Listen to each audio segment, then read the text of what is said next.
What's up, guys?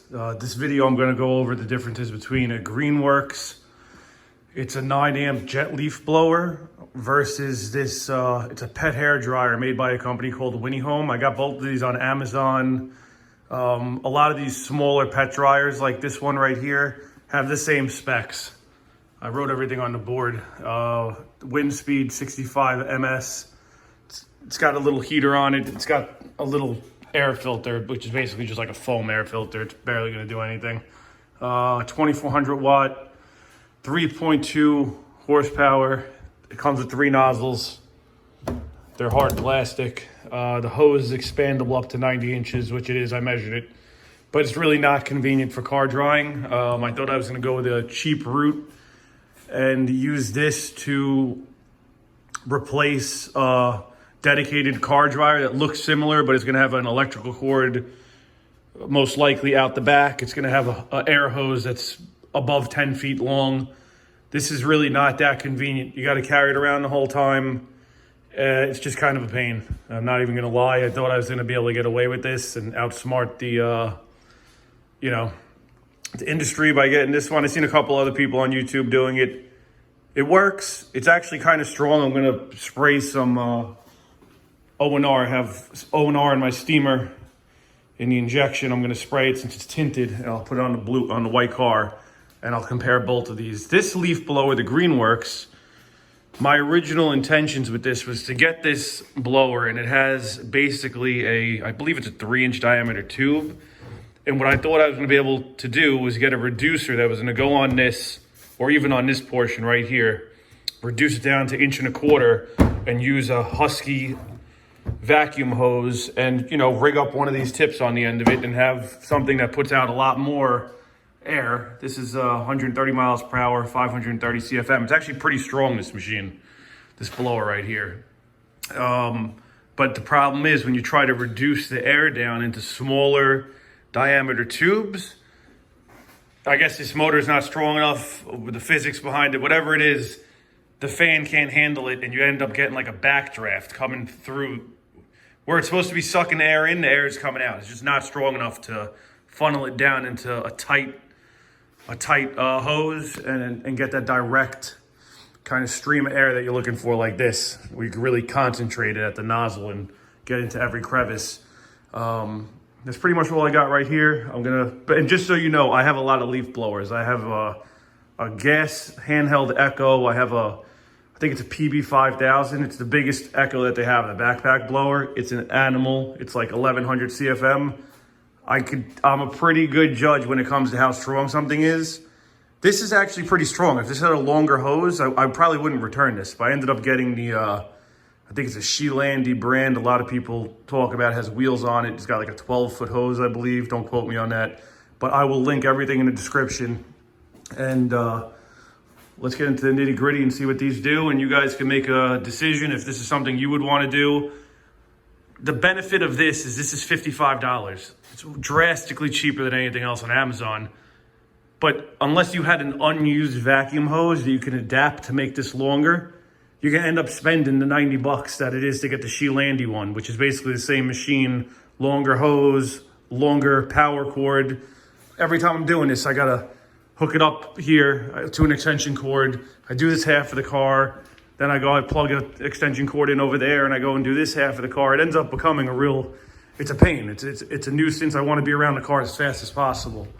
So I don't want to drag this out too long. Let me shut this off, and I'll start it up again when I'm going to do the drying tests.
I'm going to put this on maximum heat and maximum airflow.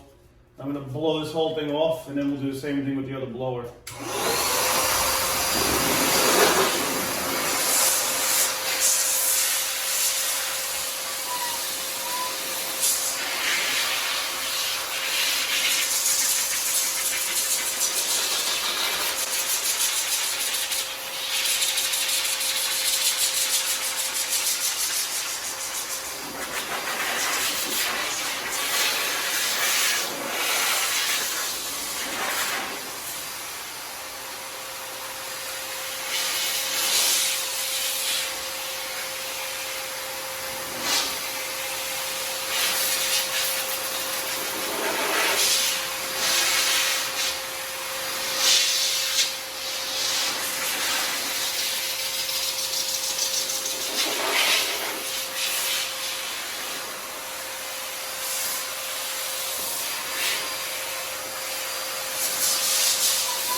Right here, I'm just trying to show the velocity of the wind on my skin. I couldn't figure out a better way to show you guys the power of that little blower, besides the water on the windows. That's why I basically fast forward any area where I'm trying to blow off the white paint. The water is just not visible enough. It's not worth wasting the time. I just did like 4x speed on fast forward. I'm using that Vapor Chief steamer right now to put the water down on the windows, in the door handles, in the mirror, just all the nooks and crannies where having a drying blower would be beneficial.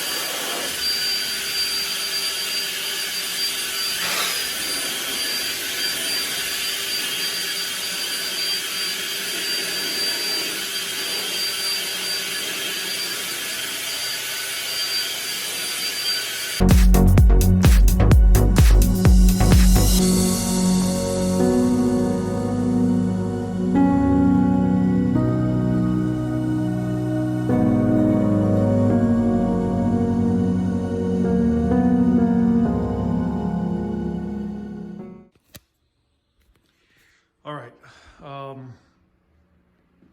Obviously, there's going to be some differences that I can't really make 100% even. That has a heater. This doesn't have a heater. This has way more CFM than that one. You can't even call it, I don't know if you could call it a draw. Maybe it's a draw because this one definitely has more airflow. It could clear the panel off faster, but you sacrifice the control and the precision of that hose with the small nozzle, or the flat nozzle actually works pretty good. And FYI, I put on the glass just so this would actually be visible to see. I use invisible glass rain repellent on the two windows. On the back door, I just used the hybrid ceramic spray coating from Turtle Wax. And this door had Automagic BC2 put on it like 3 weeks ago. This is obviously going to dry off faster, but I just wanted to have some differences in the video and basically show you guys. Personally, if you're going to get one of these, I would highly recommend getting one with a long hose. If you saw at some point in the video, I ended up clicking off the button by accident. The way I hold this, or anybody's going to have to hold this, you're holding it in your hand like this thing right here, the airflow ends up getting caught on your pants constantly. This happens every time I've used this so far. Both of these are actually getting returned. I don't know if I mentioned that in the video before, but these are both getting returned, and I'm getting that Shelandy one. This is actually not a bad blower though. For like doing your driveway and stuff, I actually might cancel my return and keep this. It's only 39 bucks. But hopefully someone was curious and that helps some of you guys out there. I'm gonna be putting up more videos of the garage. I'm gonna show you guys how I built this detail polishing rack for the dual action and rotaries. I got the pegboard set up. Couple jacks. This is actually crack filler. It's kind of like a caulking. There's a couple of seams in here that I don't want the water going in between the slab and the foundation. It's super cold. So at least this will let it puddle up. I could just vacuum it up in 2 seconds and call it a day if I do any washing in here, which is really not gonna be crazy, but this is a little cranzel area to retract the hose reel. I think it's 65 feet of hose in there. This is 50 foot. It's pretty clean setup. Air hose reel. I'm gonna do a full tour of this garage soon. I'm just waiting for these cabinets to come. I ordered them over a month ago, and it said second week in March. So once everything is clean and streamlined, I'm gonna do a nice tour video of here. Just put some more lights up. Lights everywhere. I think I got 26 LEDs in this garage right now. But that's pretty much it. Thanks, guys.